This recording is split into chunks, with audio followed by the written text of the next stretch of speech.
Jornal ISTV Cidade, Uberaba.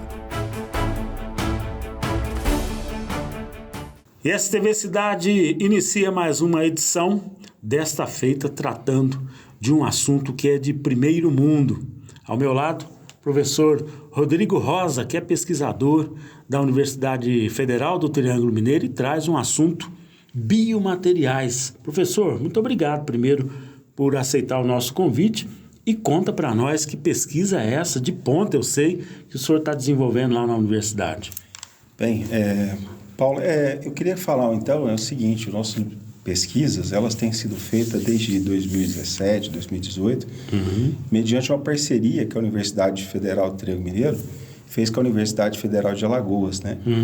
Então, nessa parceria, a gente tem no grupo 2 pesquisadores na área de física, certo, que têm desenvolvido alguns materiais, né, voltados para a área de saúde. E esses materiais, dentre eles, na época, a gente decidiu sintetizar, né, um biovidro que era biodegradável, que era biocompatível. E na estrutura dele, a gente incorporou moléculas de metais, não metais, que são moléculas que têm uma ação diferente da molécula normal, né? Quando você nanoestrutura a molécula, ela muda a função. E às vezes ela passa a desempenhar uma função que antes ela não exercia, né? Certo. Então, nessa tentativa, a gente sintetizou um biovidro, né? Um material nanoestruturado que ele é único, vamos dizer assim. Quando fala nanoestruturado, desculpa te interromper, mas é porque é minúsculo, né? Microscópico, isso, né? Na verdade, a gente trabalha no microscópio com a escala de micrômetro, né? E no caso desses materiais, eles são nanoestruturados, eles são numa casa 100 vezes menores. Ou seja, é invisível ao olho nu. Isso. Na verdade, os cristais em si, eles são nanopartículas, né? Que realmente, assim, só com microscopia de força atômica que a gente consegue ver essas estruturas, né? Mas eu te interrompi, se eu estava discorrendo aí de forma brilhante. E aí, em relação a essa questão dessas substâncias, elas foram testadas primeiramente in vitro e apresentaram a biocompatibilidade, que é, vamos dizer assim, quando você testa em ambientes, né, no caso no cultura de célula, a gente avalia o grau né, de toxicidade que essas partículas têm ou compatibilidade. Quando ela tem baixa toxicidade, a gente considera o material, no caso, compatível. Né? E, na verdade, eles superaram o controle. O controle a gente considera 100% e essas moléculas elas passaram a ter 150% ou mais de biocompatibilidade. Ou seja, são produtos, são partículas que podem ser usadas no corpo humano para nosso conforto curativo. Nesse sentido, a gente foi avaliar, estudar um pouco mais. Falou, mas como que ela tem uma biocompatibilidade tão grande assim, né? E aí a gente identificou que isso é inerente da característica dessas nanopartículas. Certo. Ela configura um efeito que seria de ser bactericida, antimicrobiano, que são partículas biovídeos que a gente não tem no mercado ainda, né? Certo. Então a gente identificou que além dela ter um potencial de substituição, de ser usado para regeneração óssea, ela pode ser usado não só para preencher o espaço, mas para reparar o tecido. Então, quando você tem grandes perdas teciduais, a gente observou nos estudos que foram feitos em vivo que em 4, 5 semanas, por exemplo, isso em modelo animal, em rato, né? Praticamente você tem uma regeneração quase completa da lesão, né? Da lesão, no caso, que foi provocada. Então, a gente fez um teste, que é um modelo de calvária, que a gente fazia uma lesão na calvária do rato, colocava o material, preenchia e depois de 4 semanas, os grupos que tinham esses materiais, eles praticamente tinham regenerado por completo. Regeneração completa. Bacana isso. E isso com uma área de lesão significativa, né? Para o animal, no caso, o rato. Né? Quando o senhor fala regeneração do tecido, das células, como é que é o processo de regeneração? Quando você fala em cicatrização tecidual, quando você tem um gap, uma falha, um local onde que tem, por exemplo, uma falha tecidual, você perdeu parte do tecido, a cicatrização ela acontece por o que a gente chama de secundária, de segunda intenção. Certo. Então, a cicatriz ela começa da periferia para o centro. Né? E quando a gente coloca um material, os materiais que tem no mercado, ele pode fazer o que a gente chama de condução, ele pode conduzir o processo. Então, ele usa como um veículo para que o material cresça da periferia e aí preencha totalmente o espaço. Porque se ficar aquele gap, aquele espaço, que ele vai demorar mais para cicatrizar. Ou seja, pela própria natureza ele vai se regenerar. Isso, aí ele serve como, vamos dizer, acelera o processo, porque ele serve como uma base, que vai, no caso, servir como um veículo para regeneração. Para regeneração, que maravilha. Agora, no nosso caso é diferente. O tecido, ele biotransforma, o organismo absorve ele, certo. E aí começa uma cicatrização que se dá do centro daquela área de lesão para a periferia. Certo. Então, isso que levou, né, estimulou a gente pesquisar mais, e aí a gente foi avaliar essa capacidade regenerativa do material, e aí a gente começou a mudar a formulação, as concentrações e avaliar, e a gente chegou em formulações que têm aí uma capacidade muito grande de regeneração, que é aí que a gente entrou com o pedido de patente. Certo. Né, que aí foi feito o pedido de patente, que saiu agora no começo do ano, mas esse processo vem desde 2018, né? E como consequência, né, um passo seguinte, vamos dizer assim, os senhores já estão trabalhando lá na universidade com a possibilidade de recuperação, regeneração em cirurgia bucomaxilofacial. Seria isso o trabalho que vem se despontando aí, digamos assim? Tem várias aplicações. A gente poderia estar usando, por exemplo, em cirurgias neurológicas, onde você precisa preencher espaço, por exemplo, falha ósseas no crânio, certo. Traumas crâniofaciais, que você tem perda de óssea.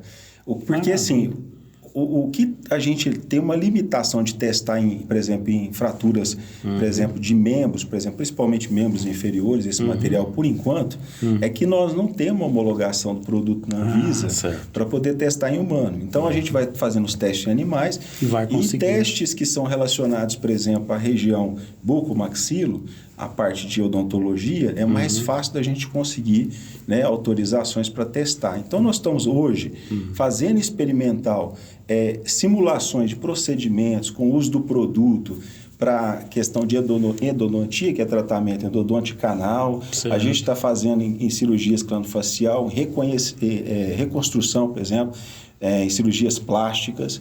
A gente tem testado também na área ortopédica, mas isso de uma forma ainda experimental.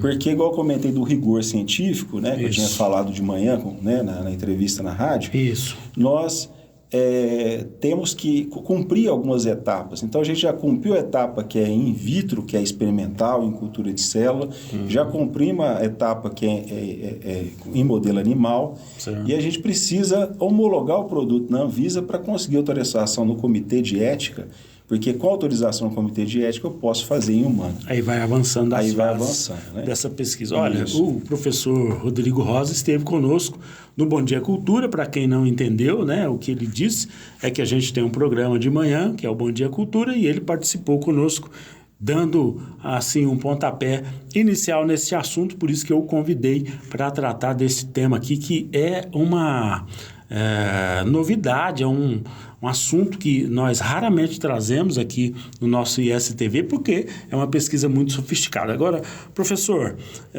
uma vez que vocês entraram para o laboratório dispostos, né, a desenvolver esses produtos, quais são os principais entraves para que isso chegue na prática, né, vamos dizer assim, na vida dos pacientes aqui em Uberaba, no Brasil e, quiçá, até no mundo, né? Porque é um evento promissor. O grande problema que hoje a gente está enfrentando é realmente a questão da limitação dos recursos e da questão da aplicação deles, que como órgão, entidade pública, a gente tem as linhas de crédito e elas são específicas para determinadas aquisições. Então, eu posso material de consumo permanente, mas às vezes não tem recurso para contratação de terceiro e às vezes tem restrições para contratação de empresas. Certo. E hoje, o órgão que faz a licenciamento, acreditação de produto é a Anvisa, só que a Anvisa tem alguns laboratórios que são credenciados, que são prestações terceiros, né? Então, hoje a gente está buscando recursos, apoios aí, seja público ou privado, no sentido de formar parcerias, para a gente conseguir avançar. Porque a grande limitação hoje é assim, eu tenho que ter segurança, mesmo que a gente já saiba dos resultados, que tenha viabilidade, que realmente está comprovada, mas a gente precisa da homologação e certificação, seguindo todas as leis, as vigentes, as normativas, para não ter futuros problemas, né? Isso. Porque realmente trabalhar com o humano é diferente de trabalhar em experimentos. Tem um critério, né, que é muito diferente. Né? Bom, Nós conversamos aqui com o professor Rodrigo Rosa, do Instituto de Ciências Biológicas e Naturais da UFTM, a Universidade Federal do Triângulo Mineiro. Antes de encerrar essa entrevista, professor, eu queria que o senhor deixasse aí uma mensagem trazendo para a nossa população quais são os próximos passos, as novidades que podem surgir, né, além desses biomateriais funcionais aí e nanoestruturados que o senhor já está pesquisando e que deve trazer em breve novidades, né? Sim. A perspectiva é avançar esses testes em humanos e a gente conseguir com as parcerias que a gente tem hoje, que envolve empresas com impressão 3D, que é o grande desafio nosso. A gente tem trabalhado com a empresa aqui de Uberaba, que é inclusive uma empresa renomada, que tem trabalhado com a produção de materiais que está sendo comercializado fora do país, que é a empresa AstroScience, que é uma empresa que trabalha com a tecnologia de impressão 3D e faz essas impressões hoje de próteses, materiais, mas não para implantação no organismo humano, mas como uso externo ou como próteses dentárias, mas que está avançando. E nós estamos com uma parceria, né, de projeto com eles, buscando desenvolver bases biocompatíveis, usando esses biomateriais aí que a gente já testou, onde que a gente tem essa alta biocompatibilidade para tentar chegar num produto diferenciado de mercado. Porque, assim, existe alguns materiais que pode usar para impressão 3D, isso não no Brasil, mas fora daqui tem, resinas, né, materiais biocompatíveis, que a gente pretende disponibilizar isso para os SUS, ter acesso mais fácil, um baixo custo, ter uma tecnologia que seja acessível a toda a população e que tenha um baixo custo. E inovar, porque a inovação que a gente mais quer é essa questão de talvez a gente conseguir imprimir um osso por completo, um segmento, e que esse material seja biodegradável, que o nosso sonho é que como esse material em poucas semanas, igual eu comentei, ele se transforma em tecido, a gente espera que evolua ao ponto de conseguir também uma resina de impressão 3D e passar de um tempo o organismo venha substituir aquele tecido por um tecido ósseo e aí fazer parte do próprio organismo do indivíduo, ou seja, você tem um implante ou um material que seria o perfeito, que seja tão biocompatível que o organismo substitui ele por um outro tecido, né, que possa ser incorporado à estrutura do indivíduo. Sem dúvida nenhuma, um avanço que é desejável, né, para a ciência e para todos nós. Olha, eu quero dizer que o senhor é sempre muito bem-vindo aqui ao nosso programa, quero que o senhor venha mais vezes para trazer essas novidades e, mais do que isso, né, que as pessoas entendam que a ciência está sendo feita aqui na Universidade Federal do Triângulo Mineiro. Nós temos muitos passos a darmos para que esse trabalho seja mais profícuo e que tenha mais resultados, né? O professor explicou bem, há uma dificuldade porque isso tem custo, né? E a pesquisa é sempre cara, né, professor? Sim. Mas sempre que o senhor puder, venha nos contar as novidades, tá bom? Será um imenso prazer, muito obrigado aí pela oportunidade, né? Sempre um prazer. Estou à disposição. ISTV Cidade, o noticiário da família uberabense. Estamos apresentando Jornal ISTV Cidade, Uberaba. ISTV Shop, o seu shopping na TV. Moda, saúde, beleza, decoração. Promoções com produtos e serviços de qualidade. ISTV Shop, o seu shopping na TV. Voltamos a apresentar Jornal ISTV Cidade, Uberaba. Para atletas da Associação de Deficientes Físicos aqui de Uberaba, DEFU, contam com a solidariedade da população para participarem de competições esportivas. Confira, a reportagem foi até lá e te mostra como você pode ajudar. A DEFU vai fazer uma galinhada agora em prol dos atletas que vão para o meeting de BH, né? É uma competição muito importante, é a competição mais importante do ano. Então, a gente quer levar os nossos atletas, nossa delegação vai em 40 atletas, a nossa delegação inteira, né? Então, a gente está fazendo a galinhada para arrecadar fundos, né? Para ajudar na alimentação da competição e que nossos atletas tenham sucesso lá em BH. Passa aí o serviço da galinhada, que dia que vai ser, como é que faz para adquirir o ingresso, o telefone, pode divulgar também. A galinhada está no valor de R$15, né? Vai ser no dia 11, agora de agosto. A partir das 11 horas vai estar sendo a entrega das marmitas. E quem quiser colaborar com os atletas é só ligar na instituição, né? No 3338-9799. Ou vir aqui na sede e adquirir o seu convite, né? E a entrega vai ser na Defu mesmo? A entrega vai ser aqui na sede, no dia 11, a partir das 11 horas. No dia 12, na verdade, a partir das 11. 12 a partir das 11 horas. Agora, Léo, você é diretor também da área financeira, né? Da Defu. Conta para nós como é que está a situação da instituição hoje, a importância de se fazer esses movimentos todos para reforçar o caixa. Como é que está aí? Conta para nós. Essa é importante porque os atletas precisam de recurso, né? A gente tem a parceria da FUNEL, que colabora com a gente, tem a SEDES, né, que colabora, e para a gente estar ajudando a todos os atletas, né, a gente precisa reforçar, fazer esses coisas social para a gente conseguir arrecadar, né, fundos para a associação, para que a gente possa ajudar os atletas, né. A gente sabe que vocês lidam com alguns produtos que são caros, por exemplo, as cadeiras que são utilizadas são muito caras. Esse recurso não vai dar para fazer muita coisa, mas a gente sabe que ajuda, né? O que é que pesa mais hoje no orçamento da Defu, dos atletas, dos cadeirantes que estão fazendo as fisioterapias aqui dentro, enfim? Conta aí um panorama. O que pesa mais aqui são os materiais, né, que são caros. As nossas viagens também são bem caras, que a gente vai com a delegação de 40 atletas, 40 pessoas. Então a gente precisa de ter recursos para que haja hospedagem, alimentação, transporte. Esse é o que mais pega hoje, né? Então o que mais pesa no orçamento é esse. O custo, né? O custo do nosso esporte aqui, o custo é bem alto, né? Porque a gente tem 3 modalidades, aí tem muitas competições durante o ano, então o que mais pesa para a gente é isso. Esse deslocamento é difícil porque não tem como você ter a doação de equipamentos. Tem que doar. Vocês vão precisar de recurso financeiro, né, para transporte. Sim, exatamente. Precisa de recurso financeiro. O recurso humano também. A gente precisa de pessoas que contribuam com a gente, que possam ir, competir, ajudar os atletas.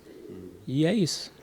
Agora, dá aqui um panorama também, deixa eu só completar aqui, ô Fabiano. Como é que está o treinamento do pessoal? O pessoal já está se preparando, está confiante? Sim, o pessoal está se preparando, né? Não paramos nas férias, os atletas. A escola em si está de férias e os atletas estão treinando, todo mundo dedicado aí no seu compromisso, né? E que eles possam alcançar os objetivos deles. Sim. Defu está com 34 anos, eu fiz 24 anos que estou aqui na associação. Acho que sou muito grato, tem que reconhecer o trabalho que a associação vem fazendo para a pessoa com deficiência. Então, há 24 anos que eu sofri o acidente, há 24 anos atrás, e hoje eu estou aqui na Defu. Hoje como vice-presidente?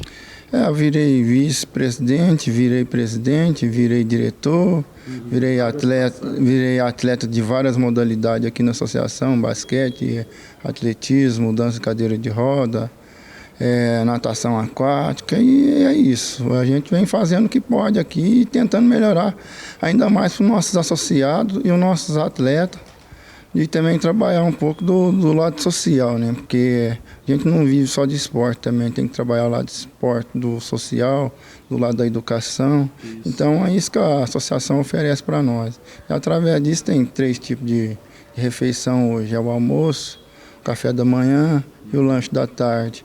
E para o pessoal que treina à noite, que é a turma do basquete, tem um lanchinho da noite também. Mas é isso, a associação acho que oferece bastante coisa para o nosso associado. Não só o atleta, mas os associados no geral. O Léo falou de 40 atletas aproximadamente, mas juntando todo mundo, dá mais gente. Ele baseou ali só o atletismo da viagem, né? Em reversão da galinhada que está fazendo para o atletismo, mas visando o social, não só o esporte, visando o social e educação também. Mas 40 no atletismo, no basquete tem 12 e tem mais atleta também da bocha também. Então, no total dá mais de 120 atletas aí hoje aqui dentro da associação. Certo. Agora conta para nós, Renato, o que a Defu oferece hoje em termos de estrutura, de instalação para essa moçada, essa galera toda que está aqui dentro? Acho que a Defu chegou num patamar que já só de levar os atletas para fora do Brasil, hoje nós temos atletas nacional, regional e internacional. Acho que já mostrou uma história muito grande. Independente de esporte também, a reabilitação, tem a socialização, acho que tem bastante coisas aqui que a gente vem fazendo aqui dentro da nossa associação. É uma estrutura cara, né, Renato, que vem sendo mantida com a ajuda da comunidade, não é isso?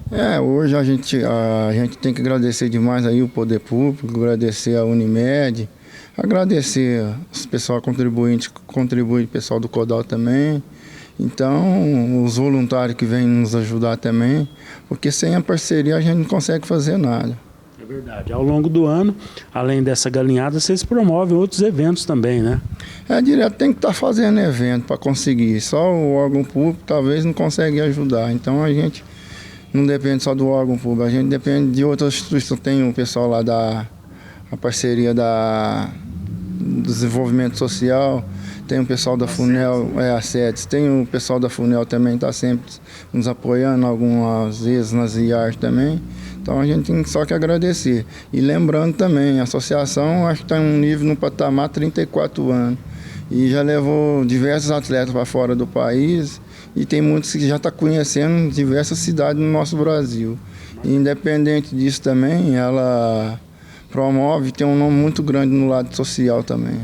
A equipe ISTV vai continuar, como sempre, apoiando estas instituições filantrópicas aqui de Uberaba, e a ADEFU, como você viu, é tradicional, tem mais de 34 anos de existência e merece o apoio da comunidade. O assunto agora é o apoio que a instituição presta a pacientes que vêm de várias cidades da região para tratamento nos hospitais de Uberaba. Nós estamos falando da Casa de Apoio Daniele. Casa de Apoio Daniele que atende principalmente pacientes que precisam de tratamento no Hospital Hélio Angotti, Hospital de Câncer aqui de Uberaba, e também o Hospital Mário Palmério, assim como o Hospital de Clínicas, entre outras ações de saúde que demandam hospedagem na cidade. Confira, a reportagem mostra como está a situação da casa e como você pode contribuir para que ela não deixe de existir. A casa ela está sempre preparada, né, para esse acolhimento aos pacientes que necessitam, que estão fazendo algum tratamento aqui na rede hospitalar de Uberaba. Nós estamos aqui para atender aqueles que são das cidades parceiras, né?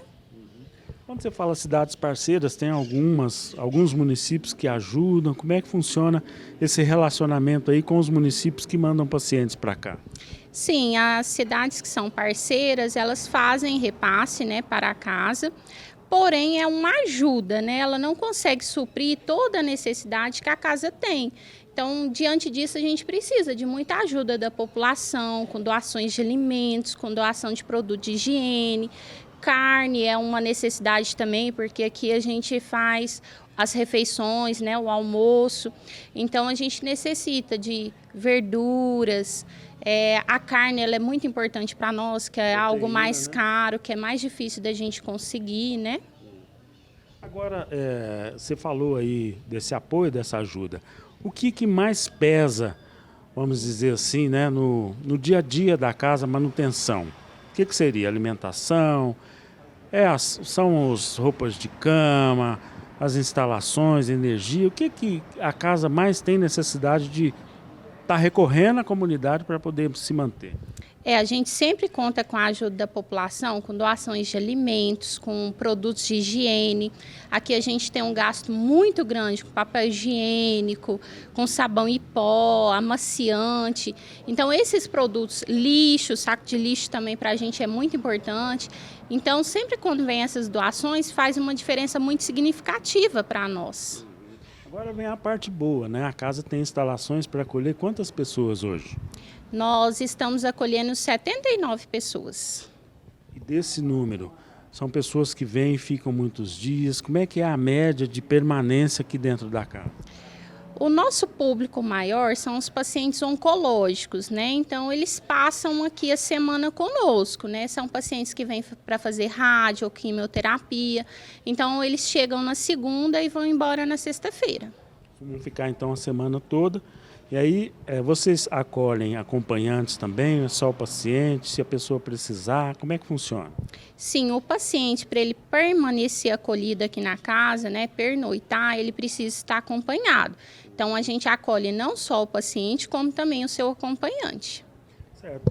Estavam lembrando aqui antes da gente gravar que muita gente pode não conhecer a Casa de Apoio da Aniele. Às vezes ouviu falar, mas não tem muita noção. Fala um pouquinho da história e se puder divulgar o telefone também para quem quiser entrar em contato. Sim, para quem não conhece, a Casa de Apoio ela fica aqui na Rua Governador Valadares, número 438. O nosso telefone, ele é o 3314-9399. E a casa é que nem eu falei, atende na sua grande maioria os pacientes oncológicos. Mas não só eles, como também todos os pacientes que necessitar, né, fazer um tratamento na rede hospitalar aqui de Uberaba. E é bom demais, que não falta nada, falta barriga para comer. Não, o senhor está alegre. O que o senhor deixou lá na sua cidade? O que eu deixei lá? A mulherzada feia. É mesmo? É. Mas o senhor vai voltar para lá? Vou embora hoje. Então não pode falar muito mal, não, senão elas vão ficar bravas lá. Oi. Agora aqui é lugar de mulher bonita. Agora de tarde eu fui lá no hospital. Fui lá. Qual hospital que o senhor foi? Esse hospitalão aqui, não sei. O Erangote. Como é que chama? Mandioca? Hélio Angote. Erangote. É isso? Muito obrigado, viu, pelo depoimento do senhor. Obrigado, sou gente boa, viu? Eu vim de Brasilândia. Também. Aí já tem 3 anos que a gente faz o tratamento em Uberlândia, mas a Casa de Apoio é essa aqui que colhe a gente com muito amor e carinho para nós todos. Aqui uma bênção de Deus, um amor de Nossa Senhora, que a gente senta no colo e sempre fica muito bem acolhida com todos que trabalham, com todos o pessoal daqui que ajuda aqui nessa casa.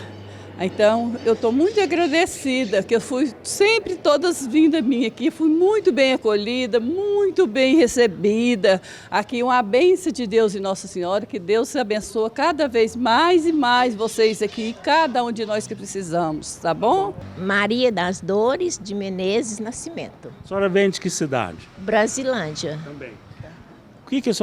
Qual o hospital que a senhora está tratando aqui? É o meu esposo, Sebastião. Ele trata aqui no Hélio Angote. E o que a senhora está achando do acolhimento aqui na Casa de Apoio da Aniele? Eles estão olhando ali, mas não precisa esquentar não, pode falar a verdade. Não, muito bom, ótimo o acolhimento, são pessoas boas, como se fosse da minha família. Então a senhora está contente aqui com o atendimento? Graças a Deus nós temos essa casa, né, para nos acolher. A alimentação está boa, higiene? Muito bom, tudo nota 10. Olha, o trabalho que é feito pela Casa de Apoio da Aniele está aí à mostra e o depoimento alegre dos pacientes, apesar do sofrimento com alguma doença, mostra que a casa precisa da solidariedade de todos nós. O assunto agora no ISTV Cidade é educação. Nós conversamos com a reitora da Universidade Federal do Triângulo Mineiro e a professora Marinalva conta quais são os seus planos, ela que tomou posse recentemente. Vamos ouvir. Então, nós assumimos há 30 dias a universidade, né? E uma questão que para nós é importante é o desenvolvimento, a expansão da universidade. Nós estamos trabalhando nesse aspecto e todos esses projetos hoje, eles são de fundamental importância. Mas na própria gestão da universidade, a gente tem trabalhado na perspectiva de uma reforma administrativa mesmo da universidade, de um repensar das estruturas da universidade. Mas tem outro aspecto que também engloba aqui, que é a questão da nossa preocupação como uma UFTM que dialoga com a sua comunidade. Um diálogo que passa pelos vários segmentos. Eu tenho falado muito disso, da importância de nós dialogarmos com o segmento educacional, nós dialogarmos com o setor produtivo, olhando para as nossas diferentes áreas, para os nossos diferentes cursos, a importância de nós dialogarmos com os segmentos políticos de Uberaba, da região e mesmo em Brasília. Então a gente pretende trabalhar uma ação voltada para isso, para a estruturação, para a expansão da universidade e também para essa ocupação de espaços como interlocutora e educadora. Então assim, essa é a base das nossas ações hoje no que a gente está pensando como gestão da universidade. E com isso nós chegamos ao fim de mais uma edição do ISTV Cidade, o noticiário da família uberabense. Jornal ISTV Cidade, Uberaba.